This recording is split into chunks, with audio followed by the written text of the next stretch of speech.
नमस्कार मंडळी, तुहेरी माझा मित्राचा आजचा म्हणजे 9 जूनचा फ्रेश असा रिव्ह्यू आपण पाहत आहोत. आपण पाहतोय की तुहेरी माझा मित्रामध्ये ना त्या गुंडाला पोलीस खूप मारत असतात आणि यांना मारेकराचं नाव विचारत असतात. आता तो गुंड म्हणत असतो की आई शपथ मला खरंच काय माहिती नाही. पोलीस त्याला पुन्हा मारतात. ईश्वी विचारते तो पुरुष होता का स्त्री, तर तो सांगतो की पुरुष होता म्हणून. आणि आता पोलीस म्हणतात की त्याचा नंबर सांग. आता नंबर सांग म्हटल्यानंतर लगेचच कॉन्स्टेबलला ना त्याच्या मोबाईल घेऊन यायला सांगतात, जो की एव्हिडन्स म्हणून आहे ना पोलिसांनी त्यांच्याकडे ठेवलेला असतो. आता आपण पाहतोय की त्याचा मोबाईल आणल्यानंतर मोबाईल ऑन करतात आणि त्या नंबरवरती त्या माणसाला पुन्हा कॉल केला जातो, तर तो फोन हा बंद असतो. आता इन्स्पेक्टर साहेब म्हणतात की फोन स्विच ऑफ आहे. आता ईश्वरी म्हणते की अहो पण कळणारच की तो माणूस कोण आहे. तो इन्स्पेक्टर म्हणतात अहो नंबर मिळाला ना, आता या नंबरवरून त्याचं नाव पत्ता सगळं काही मिळेल. तुम्ही एक काम करा, तुम्ही ना घरी जा, एक या केसच्या संदर्भात काही अपडेट मिळाली ना तर आम्ही तुम्हाला लगेचच कळवू म्हणून. आणि म्हणत असतात की कदम याला घेऊन जाऊ म्हणून. आता लगेचच ना ईश्वरी म्हणते एक मिनिट, हे बघा इन्स्पेक्टर साहेब हे तर आता म्हणाले ना की हे त्या माणसाला एकदा भेटलेत म्हणून. आता लगेच इन्स्पेक्टर साहेबांना क्लिक होतं की ईश्वरीला काय म्हणायचं आहे ते, आणि ते सांगतात की पडवळ स्केच आर्टिस्टला बोलावं म्हणून. आणि आता त्याचा चेहरा ना आपल्या लवकरच समोर येईल असं इन्स्पेक्टर म्हणतात. आणि आता बघा इन्स्पेक्टर साहेब काय करतात की त्या स्केच आर्टिस्टच्या मदतीने त्या उद्योगांचा चेहरा ना करेक्ट स्केच केला जातो. आपण इकडे पाहतो, इकडे वल्लरी ना खूप टेन्शनमध्ये आलेली असते, कारण ईश्वरी सतत तिचा फोन कट करत असते. वल्लरी म्हणते फोन का कट करते, ही मुलगी काही कळत तर नसेल ना. आणि म्हणते की नाही तिकडे काय सुरू आहे ना तर ते मला कळायलाच हवं. एक काम करते की मीच जाऊन बघते की नेमकं तिकडं काय सुरू आहे ते, असं वल्लरी म्हणत असते. इतक्यातच आहे ना मामा समोरून येतात. आणि आता मामा म्हणतात ए बाई अगो कुठे निघालीस इतक्या घाईने. आता वल्लरी म्हणते काय हो, असं बाहेर जाणाऱ्या लोकांना टोकून विचारायचं नसतं, एवढंही कळत नाही का. मामा म्हणतात ए बाई आज तुझ्याशी ना वाद घालण्यात माझ्याकडे अजिबात ताकद नाही आहे, माझं डोकं दुखतंय. आणि बाजूला सरक म्हणून मामा सोफ्यावर बसतात आणि म्हणतात प्लीज घरी थांब ना आणि तापाची एखादी गोळी आण ना, माझं खूप डोकं पण दुखतंय. आता वल्लरी रागाने चिडून म्हणते की आणते म्हणून. आणि आता मामासाठी गोळी आणायला जाते. आता आपण पाहतोय की बराच वेळ झाला तरी ह्या ईश्वरीचा काही पत्ता नसतो.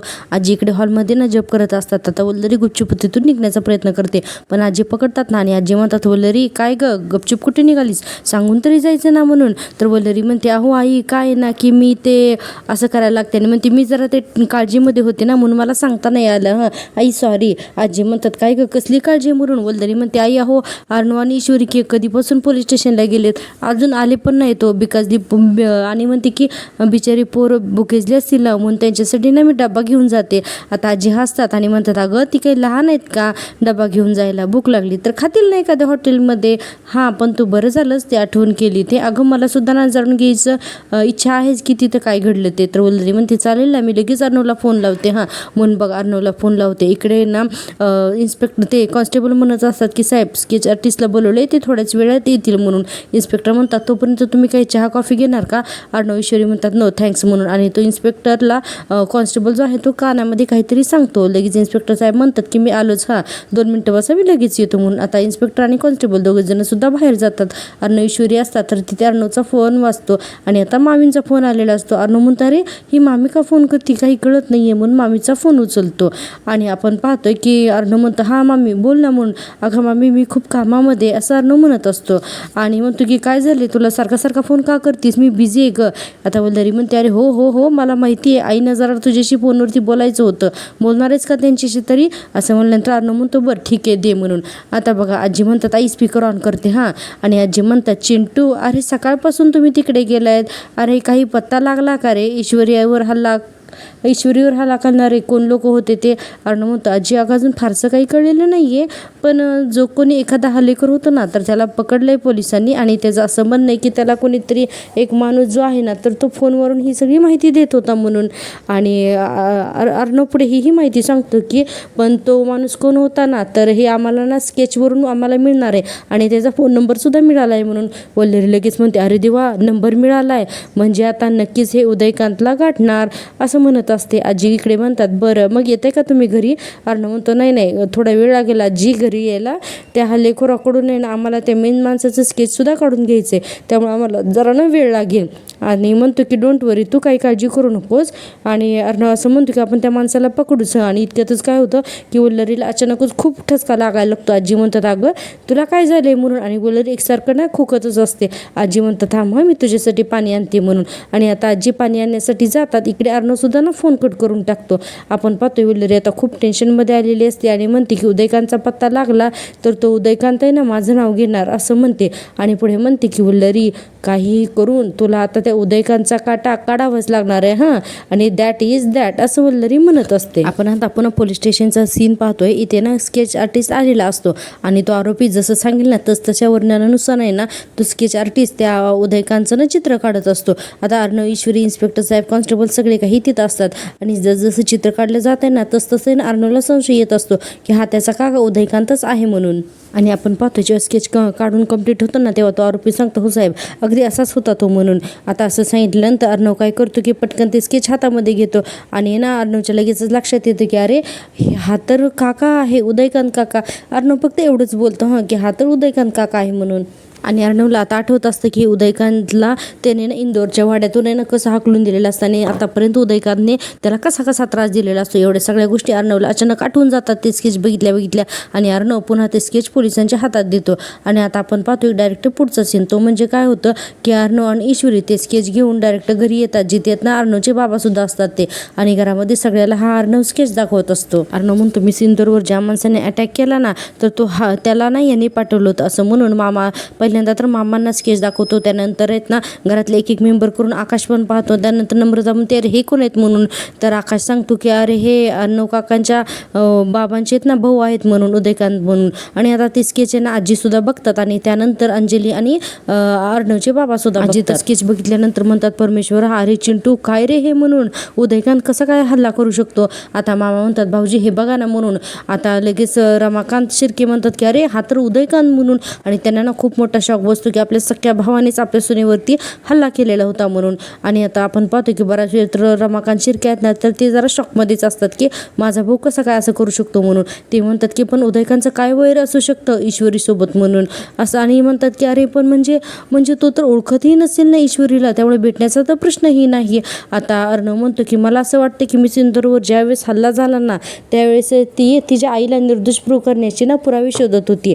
आणि पुढे अर्णव सांगतो की म्हणजे ह्या माणसाला नको होतं की ईश्वरीने ते पुरावे शोधायला नको आहेत असं अर्णव म्हणतो. आता बघा हे सगळं ईश्वरीने ऐकत असते. वल्लरी ऐकत असते आणि वल्लरी तिथेच उभी असते.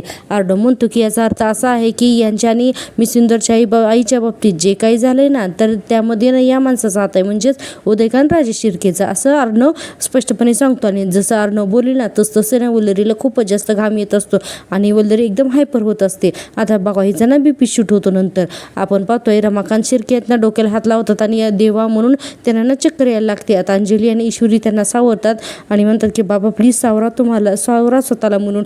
आता रमाकांत राजे शिर्के म्हणतात की नाही ठीक आहे मी, अरे पण चिंटू म्हणतोय ना त्या पद्धतीनं तसं असूही शकतं. कारण काय आहे ना की त्या काळामध्ये माझा एकमेव दुश्मन हा फक्त माझा सख्खा भाऊच होता, तो म्हणजे उदयकांत असं हे अर्णवचे बाबा सांगायला लागतात. आणि म्हणतात की आणि दुर्दैवाने तो माझा भाऊ उदयकांत हा होता हो. आता अंजली म्हणते अरे मग तर सगळे डाऊट क्लिअर आहेत ना, काकानीच बदनामी केलेली असणार ना बाबांची, हे तर आता उघडच झालं म्हणून. ईश्वरी म्हणते नाही ताई, कारण काय आहे ना की अजूनही काही गोष्टी क्लिअर झालेल्या नाही आहेत. आणि वल्लरी खूप रागाने बघत असते ईश्वरीकडे. तिला ना आज खूपच म्हणजे वाईट वाटत असते की आता तिच्यापर्यंत सगळे पोचतात का काय म्हणून. मामा म्हणतात म्हणजे काय म्हणायचे तुला ईश्वरी. तर ईश्वरी म्हणते अहो त्या पत्रकार श्रीकांत धुमाळने असं सांगितलेलं आहे की त्याने हे सगळं एका बाईच्या सांगण्यावरून केलं होतं म्हणून. आणि आता या उदयकांत काकांचं नाव आहे ना समोर आलेलं आहे असं ईश्वरी म्हणते.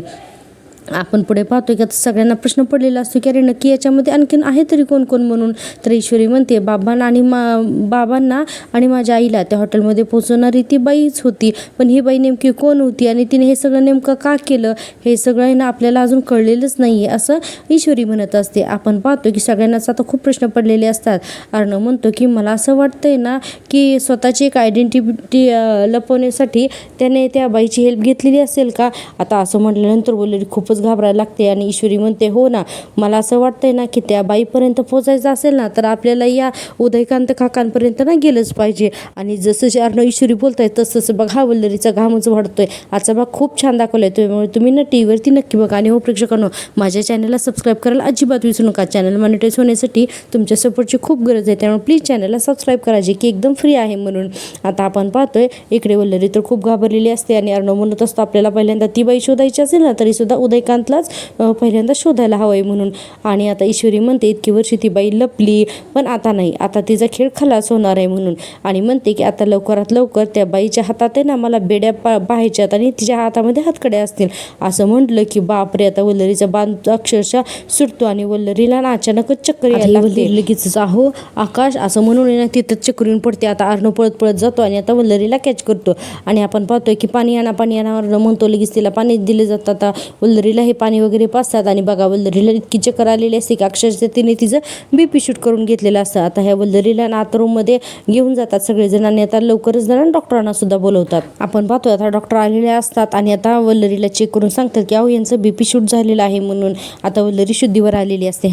आपण पाहतोय की डॉक्टर मॅडम म्हणतात हे बघा वल्लरी, तुम्ही ना कसलंच टेन्शन घेऊ नका, जेवढं शक्य होईल ना तेवढं तुम्ही आराम करा असं सांगत असतात. आणि वल्लरीच्या डोक्यातून काही विचार जात नसते आणि डॉक्टर मॅडम म्हणतात बाहेर जाऊ नका कारण तुम्हाला पित्ताचा जुना त्रास आहे, मी काही औषधं लिहून देते. मामा आकाशच्या कानात म्हणतात अहो अरे ही पित्त उन्हात जरी नाही गेली तरी हिचं पित्त नाही सतत खवळलेलंच असतं. आकाश म्हणत असं होय डॅड हे काय बोलताय. तर डॉक्टर मॅडम म्हणतात हे घ्या औषध आणि यांची काळजी घ्या आणि काही असेल तर कॉल करा. असं म्हणून डॉक्टर मॅडम तिथून निघून जातात. नम्रता म्हणते मी येते तुम्हाला बाहेर सोडायला. मग नम्रता पण बाहेर जाते. आपण पाहतोय की आता डॉक्टर गेल्यानंतर सगळेजण बेडवर बसतात, आकाश आणि मामा सुद्धा. अंजली म्हणत असते मामी नको ग त्रास करून घेऊ एवढा. आकाश सुद्धा म्हणतो हो ना मामा अगं घरात जे काय होते ना त्याचा तू त्रास करून घेऊ नकोस, दादा शोधतोय ना त्या माणसाला, तो सापडला की सगळ्या गोष्टी क्लिअर होतील असं आकाश सुद्धा म्हणत असतो. आणि वल्लरीला इकडे खूपच टेन्शन आलेलं असतं, पण आता सांगणार कसं. तर लगेच म्हणते की नाही मी त्याचा विचार नव्हते करत असं वल्लरी म्हणायला लागते. आणि पुढे म्हणते की अहो मी काय म्हणते, आकाश आणि नम्रताचं लग्न होऊन इतके दिवस झाले, आपण त्या दोघांना अजून देवदर्शनाला सुद्धा नाही पाठवलं, म्हणजे त्यांना जायलाही मिळाले नाही. तर देव करू आणि घरावर दुसरं विघ्न यायला नको असं मामी म्हणते. आता बघा मामाला तर नाही ही सगळी नाटकेच वाटत असतात. आता लगेच आकाश म्हणतो मम्मा हे काय सगळं टेन्शन घेण्यासारखी गोष्ट आहे का, हे बघ तू एकदा का बरी झाली ना की आपण सगळे म्हणून एकत्र जाऊयात. इतक्यात नम्रता सुद्धा येते आणि म्हणते की आई नारळ पाणी घ्या म्हणून.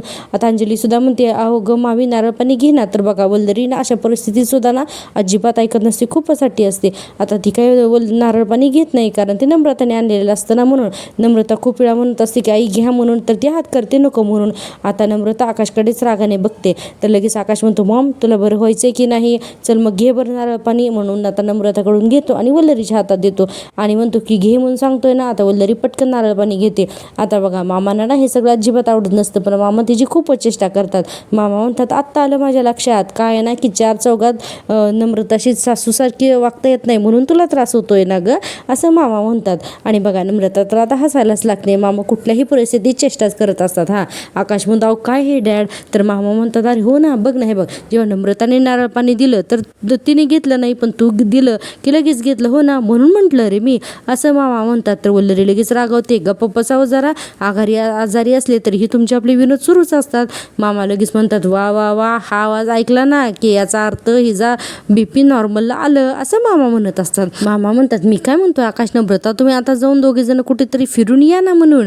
आता असं म्हटल्यानंतर ते दोघे जण गप्पच बसतात आणि मामा म्हणतात अरे तिच्याकडे काय बघताय, ती मगाशीच तर म्हणाली ना. आणि म्हणून नम्रता म्हणून काय करतात वल्लरीची ॲक्शन करतात. अरे आकाश आपण नम्रताला कुठे पाठवलंच नाही ना. मामा आज खूपच भारी ॲक्टिंग करतात वल्लरीची आणि म्हणतात अरे जाऊन मस्त जाऊन फिरून या. अरे नाहीतरी एवढे दिवस झाले तुम्हाला एकत्र वेळ घालवता आलेलाच नाहीये काय, त्याने फिरून सुद्धा होईल काय, जा जा जा जा असं मामा म्हणत असतात. नम्रताला आकाशला तर खूपच आनंद होत असतो. आता ईश्वरी सुद्धा तिथे असते. आता आपण पाहतोय की मामा म्हणतात अरे ओ ए ईश्वरी तू काय, अर्णव कुठे अर्णव. तर ईश्वरी म्हणते सर ऑफिसला गेलेत. मामा म्हणतात अरे हो मगाशी बोलला तो, अगं पण त्याला बोलून घे, बाहेरच बोलून घे आणि तुम्ही चौघे बाहेर जा आणि फिरा म्हणून. आता अंजली म्हणते हो बरोबर आहे, तुम्ही ना सगळेजण जाऊन या म्हणून. आता ईश्वरी म्हणते बरं ताई तुम्ही पण येता का. अंजली म्हणते की नाही नको तुम्ही जाऊन या, मी थांबते ना मामीसोबत आणि कनूसोबत पण कुणीतरी हवं ना, मी घरी थांबते तुम्ही जाऊन या सगळे फिरून असं अंजली म्हणते. आपण पाहतोय की इकडे मामा म्हणत असतात ठीक आहे नो प्रॉब्लेम, अगं करेक्ट आहे तिचं, तुम्ही ना फिरून या. आकाश नम्रता अरे बघत काय बसलाय, चला उठा अरे जा ना तुम्ही. आता आकाश म्हणतो शुअर दिदी. आता अंजली म्हणते हो अरे जा म्हणून. आता नम्रता आणि आकाश त्यांच्या रूममध्ये जातात, त्याचबरोबर ईश्वरी सुद्धा जाते. इकडे वल्लरी मनात म्हणत असते कुठे असेल हा उदयकांत, काही झालं तरी तो ना सगळ्यात अगोदर माझ्या तावडीत सापडलाच पाहिजे असं वल्लरी म्हणत असते. आता आपण सीन पाहतोय इकडे नम्रता खूप खुश झालेली असते बाहेर फिरायला जायचंय म्हणून आणि आकाशकडे येते आणि म्हणते की आकाश थँक्यू सो मच. आकाश म्हणतो अगं अचानक काय झालंय तुला. नम्रता म्हणते म्हणते आवाज आपण कितीतरी दिवसांना असं बाहेर चाललो आहेत ना फिरायला. आकाश म्हणतो मग असं काय म्हणतेस तू, याआधी सुद्धा आपण गेलो आहेत ना बाहेर. नम्रता म्हणते आकाश म्हणजे लग्नानंतर आपण पहिल्यांदाच चालू आहेत ना नवरा बायको म्हणून असं म्हणायचं मला. आकाश बघा हां तिची मुद्दामच आता मजा घेत असतो आणि म्हणतो नॉट अ बिग डील, त्यात काय एवढं. नम्रता म्हणते काय बिग डील म्हणे हां असं बोलतात का. आणि म्हणते अहो तेव्हाची गोष्ट वेगळी होती, म्हणजे लग्नाच्या अगोदर मी नम्रता देसाई होते ना आणि आता मी मिसेस नम्रता आकाश पाटील, दोनों में बहुत फरक है असं नम्रता म्हणत असते. आकाश म्हणतो अरे मग एवढं काय त्याच्यात, मला तर काहीच कळत नाही. नम्रता म्हणते अहो तुम्हाला काहीच कळणार नाही, हे बघा आता मी तुमच्या नावाचं मंगळसूत्र घालते की नाही, मग फरक असतो.